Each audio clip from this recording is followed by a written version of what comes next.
చూడడానికి ఇవి కేవలం వరి నాట్లులాగే కనిపిస్తాయి. కానీ వీటి వెనుక ఉన్న ఒక్క రహస్యం మీకు తెలిస్తే మీ కష్టాలను చూసి మీరు భయపడడం మానేస్తారు. ఈ మొక్కలు పెరగాలంటే మొదట వాటిని బురదలో నాటాలి.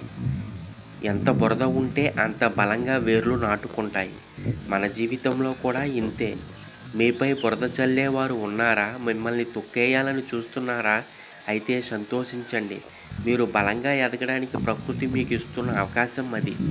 వరి నాట్లు పచ్చగా నవ్వుతూ తల ఎత్తే ముందు నీళ్ళలో మునగాలి, ఎండకు ఎండాలి. అలాగే మీరు కూడా గెలిచే ముందు ఓటములను చవిచూడాలి. పడిపోయిన ప్రతిసారి గుర్తుంచుకోండి, మీరు అంతం కావట్లేదు, కొత్తగా మొలకెత్తుతున్నారు. రేపు మీరు కోతకు వచ్చే పంటలా మెరవాలంటే ఈరోజు నాటు వేసిన మొక్కలా ఓపికగా ఉండండి. నీటిలో నాటిన ఈ మొక్కే ఆకాశమంత నమ్మకాన్ని ఇస్తుంది. మీరెందుకు భయపడుతున్నారు? సిద్ధమా విజయం కోసం?